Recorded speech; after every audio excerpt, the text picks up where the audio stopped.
The Lord be with you. A reading from the Holy Gospel according to Matthew. Glory to you, Lord.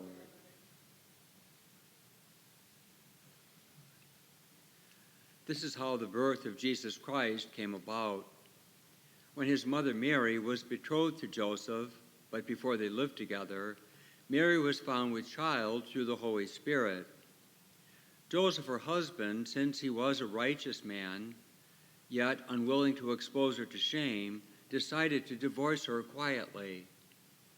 Such was his intention when, behold, an angel of the Lord appeared to him in a dream and said, "Joseph, son of David, do not be afraid to take Mary, your wife, into your home. For it is through the Holy Spirit that this child has been conceived in her. She will bear a son, and you will name him Jesus, because he will save his people from their sins." All this took place when what the Lord had said through the prophet. "Behold, the virgin shall be with child and bear a son, and they shall name him Emmanuel," which means God is with us. When Joseph awoke, he did as the angel had commanded him, and took his wife into his home. He had no relations with her until she bore a son, and he named him Jesus. The Gospel of the Lord.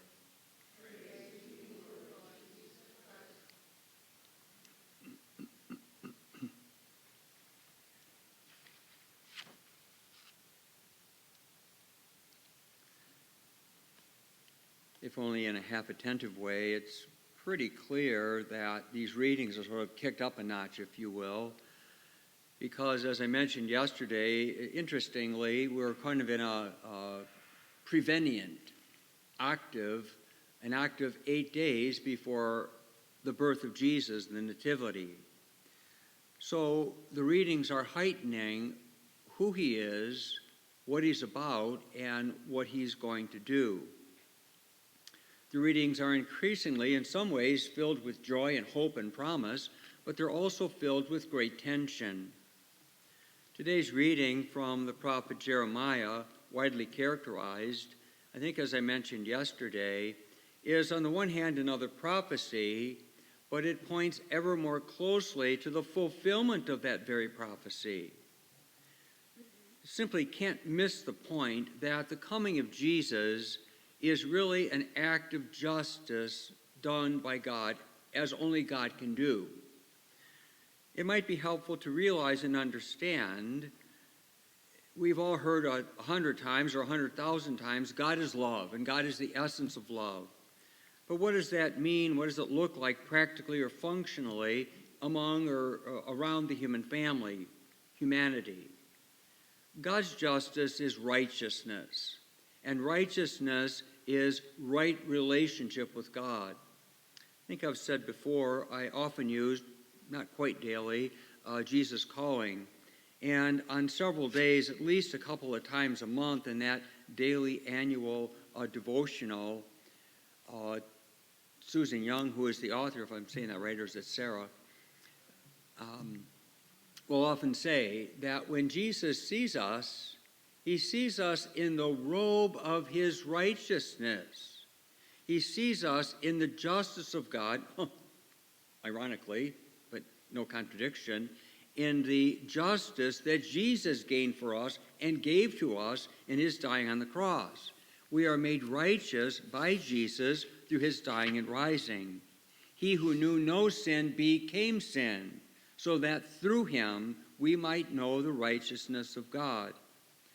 You might consider that theme of justice in light of righteousness, your and my right relationship with God, openness, yielding, surrender, and openness to conversion, and the humility to, very simply, easy to say, harder to do, just let God love you. Yeah, but that means you got to get yourself out of the way so that something of God, something more of God can come in. It's the gospel today that really is dripping tension. Poor Joseph. But notice again the language. Since he was a righteous man, he's in right relationship with God. He loves God, he seeks the way of faith, and he yields and surrenders to God. He's sensible, and in that righteousness, he doesn't want to expose Mary to shame. He still loves her.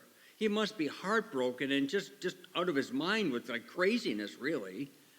Well, that's today's language. I don't know how they would have said it at that time. He didn't want to divorce her, but it's like, what was he going to do? That was his intention, but the angel of the Lord appeared to him. How did he know it was an angel? Maybe he thought it was a bad dream. But he was righteous. He was in right relationship. And when we are righteous before the Lord, in unknowing and unwitting ways, somehow our confusion turns into a clarity of discernment.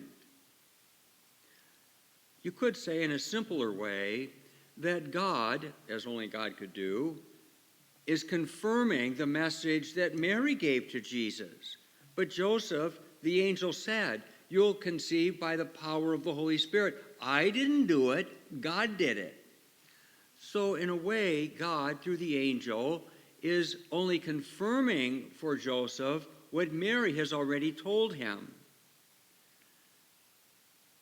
And then he acts on that. He gets up the next day. I wonder what that conversation sounded like. Imagine how relieved Mary would have been. She had to be intuiting the fear and the uncertainty, the disappointment, resentment Joseph might have felt. And then the relief. I'm not leaving you on your own.